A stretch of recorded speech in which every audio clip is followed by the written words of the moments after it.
دعائیں صرف پرسنل نہ کریں, تھوڑا سا سوچیں اس پہ بیٹھ کے کہ کیا میری دعائیں صرف پرسنل تو نہیں ہے کہ اللہ یہ دے دے, یہ ہو جائے, وہ ہو جائے, میری ڈپریشن دور ہو جائے, یہ مل جائے, وہ مل جائے. آپ یقین کریں کہ سب سے کوئکسٹ وے اپنی دعا قبول کروانے کا وہ ہے یہ کہ دوسرے کے بارے میں کریں. جس پرابلم سے آپ گزرے نا اس پرابلم کے لوگ ڈھونڈیں اور ان کے لیے دعا کریں. اس کی وجہ نبی اکرم صلی اللہ علیہ وسلم نے فرمایا کہ جب تم اپنے بھائی کی غیر موجودگی میں اس کے لیے دعا کرتے ہو تو فرشتے آمین کہتے ہیں اور تمہارے حق میں بھی دعا کرتے ہیں. تو دیکھیں نا, آپ جب کسی کے بارے میں دعا کریں گے فرشتے آپ کے بارے میں دعاؤں کرنے میں لگ جائیں گے. تو یہ بڑا سمارٹ طریقہ ہے. تو دوسروں کو دعاؤں میں ضرور یاد رکھا کریں. جو بھی جہاں جہاں مظالم ہو رہے ہیں مسلمانوں پہ اس پہ ذرا نظر بھی رکھا کریں, ان کے لیے دعا کیا کریں. یقین کریں آپ کی تھنکنگ ہی چینج ہو جائے گی, آپ کی تھنکنگ گلوبل بن جائے گی اور آپ دیکھیں گے اپنے اندر بہت سے چینجز. ٹھیک ہے, اگر تم کسی کو تکلیف میں دیکھو اور اس کی مدد کرنے کے قابل ہو, اس پوزیشن میں ہو کہ اس کی مدد کر سکتے ہو اور نہ کر, تو تم عابد ہو سکتے ہو, زاہد ہو سکتے ہو, محدث ہو سکتے ہو, عالم ہو سکتے ہو, لیکن نیک نہیں ہو سکتے. نیکی ہے ہی یہ کہ کسی کی مدد کرے. ٹھیک ہے, انسانیت ہے ہی ہے. اور تمام کی تمام اسلامی جو عبادات ہیں ان کا مقصد یہ ہے کہ انسان کو نیک بنانا. اگر انسان نیک ہی نہیں بن رہا تو پھر اس کا مطلب وہ عبادت نہیں ہے, وہ عادت ہے. عبادت اور عادت میں بہت فرق ہے. ٹھیک ہے, یہ عادت ہے 5 وقت کی نماز پڑھنا. عبادت اصل میں یہ کہ اس کا کچھ آپ کی لائف میں چینج آ رہا ہے, افیکٹ کر رہی ہے وہ چیز آپ کی. ٹھیک ہے, تو اس طرح سے عبادت کرنی چاہیے. پھر فرمایا او سلیوز آف اللہ, اے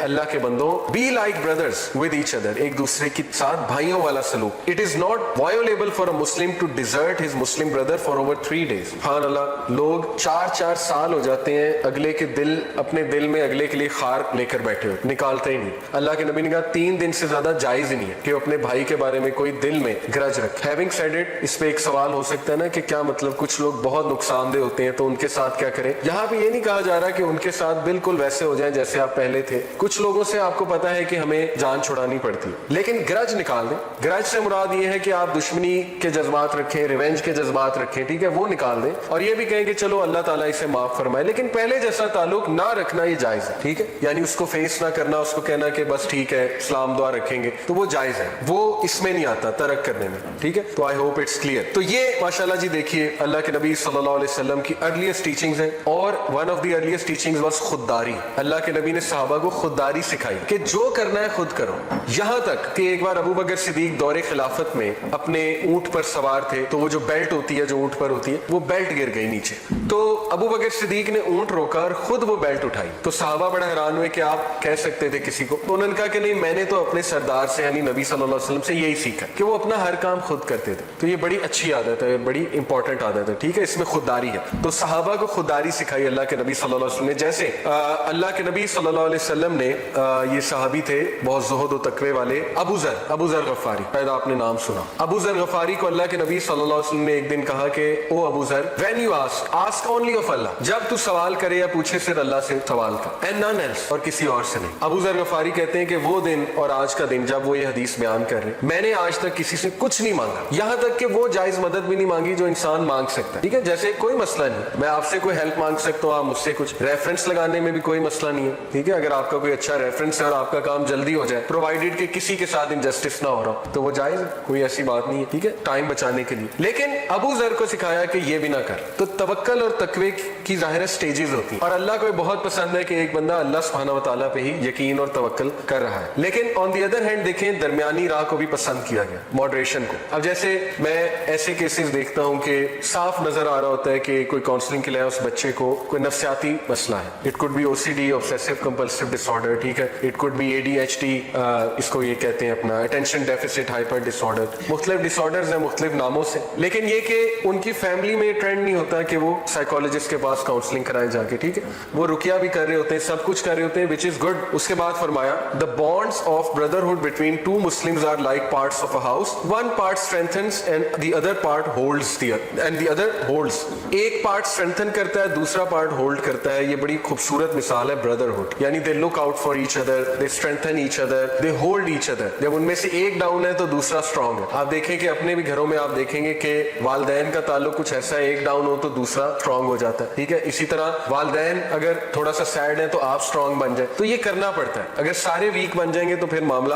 نہیں چلے گا. And same goes for husband and wife, اگر ایک بہت غصے والا ہے دوسرے کو نرم ہو جانا چاہیے, اگر دونوں اس طرح سے ہیں تو پھر معاملہ نہیں چلے گا. پھر فرمایا ایک اور teaching, do not have malice against a Muslim, کسی مسلمان کے بارے میں دل میں نفرت نہ رکھ, یہ گناہ کی بات ہے. ٹھیک ہے, یہ زیب نہیں دیتا ہم لوگوں کو. Do not be envious of other Muslim, دوسرے مسلمانوں سے جیلس نہ ہو, حسد نہ کرو, اچھی بات بات کرو, ٹھیک ہے نا. یعنی ہماری سوچ ہی ایسی ہے کہ وہ اس پہ وہ لطیفہ بھی بنا ہوا نا کہ وہ کسی کو بتائیں جی گھر بڑا پیارا ہے, اگلے کہتے ہیں بم آگے کچھ نہیں. یعنی یہ ایک وجوہت بنی ہوئی. تو وہ بجائے کہ کوئی دعا دینے کے, بجائے کہ کوئی انکریجنگ ورڈز کہنے کے لیے, وہ کچھ ایسی بات کر دیتے ہیں کہ اگلا بالکل ہی ڈاؤن ہو جائے. وہ اچھا خاصا خوش آیا ہوتا ہے, تو جیسے معاذ بن جبل کو کہا تھا نا, لوگوں کو بشارتیں دو, خوبصورت بات کرو, پازیٹیو بات کرو. ایسی زبانیں ہمیں بنانی پڑیں گی, یا یہ بن جاتی ہیں. میں نے کئی لوگ دیکھے ہیں کہ بڑی کڑوی زبان ہوتی ہے ان کی, لیکن ان ٹیچنگز کی وجہ سے وہ اپنے اوپر ورکنگ کرتے ہیں اور الحمدللہ ان کی زبانیں بڑی میٹھی بن جاتی. تو جیلس نہ ہونا ایک دوسرے سے, ایک دوسرے کو دعائیہ کلمات کہنا, ٹھیک ہے. Do not go against a Muslim and forsake him, کسی مسلمان کے خلاف جا کر اس کو ترک نہ کر دو, اس کو علیحدہ نہ کر. اب اللہ معاف کرے, یہ ٹیچنگز آپ سامنے رکھیں. اور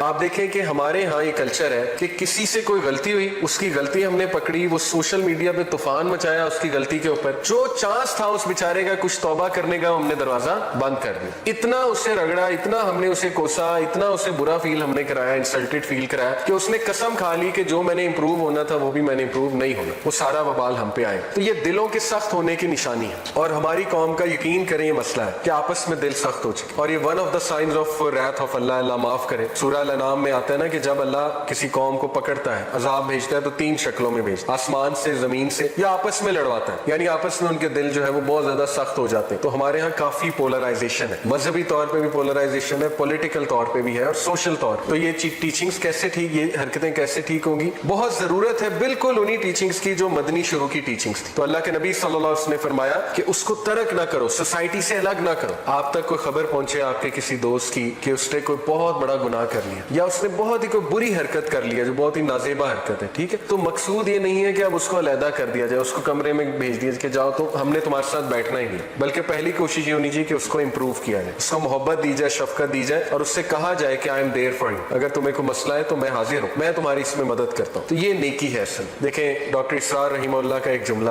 وہ کہتے تھے کہ لیکن جسٹ لائک ادر ڈیزیزز, بخار کے لیے ڈاکٹر کے پاس جاتے ہیں, تو نفسیاتی امراض کے لیے بھی کوئی حرج نہیں ہے, اس میں کوئی توکل کی کمی نہیں ہے. بہت سے لوگ سمجھتے ہیں نا کہ شاید یہ توکل میں کمی ہے, کسی سے کاؤنسلنگ کرانا نہیں ہے. ہاں اگر کوئی بندہ سمجھتا ہے 100% اللہ پہ توکل کرنا ہے, تو یہ پھر ظاہر ہے ایک بہت بڑا درجہ ہے, اور ہر انسان کو پتا ہوتا ہے کہ وہ کس نیت سے کر رہا ہے, تو اللہ نیتوں کو قبول فرمانے والا ہے. لیکن ایک درمیانی راہ بھی پسند کی گئی ہے. یہ بات میں کر رہا ہوں ویسے ہی فیورز لینے پہ, کسی سے زیادہ فیورز لے ہی نہ, اپنا یہ رول رکھ لیں, ٹھیک ہے, اپنے کام خود کریں. فیور جب آپ لیتے ہیں آپ ہنستے ہیں, آپ کو پھر ریٹرن میں فیورز دینی پڑتی ہیں, ٹھیک ہے. تو یہ حضرت عمر رضی اللہ عنہ کا آپ رول دیکھ لیں, کبھی فیورز نہیں لیتے تھے, منع کر دیتے تھے, صحابہ کو بھی منع کر دیتے, اسپیشلی جو لوگ پوزیشن میں ہو. تو یہ الحمدللہ جی سم آف دی ارلیسٹ ٹیچنگز ہیں, اور یہ ساری ٹیچنگز اگر آپ نے پریکٹیکلی دیکھنی ہے تو صحابہ کی سیرت پڑھیں. اسی لیے عبداللہ بن مسعود رضی اللہ عنہ کا کال میں آپ کے سامنے سناتا ہوں. انہوں نے کہا کہ اگر تم نے کسی کو فالو کرنا ہے تو اصحاب رسول کو فالو. اس کی وجہ یہ ہے کہ اصحاب رسول نے مشکل ترین حالات میں, یعنی تم سوچ بھی نہیں سکتے ان کے حالات کیا تھے, جنگیں انہوں نے دیکھی ہیں, ٹھیک ہے,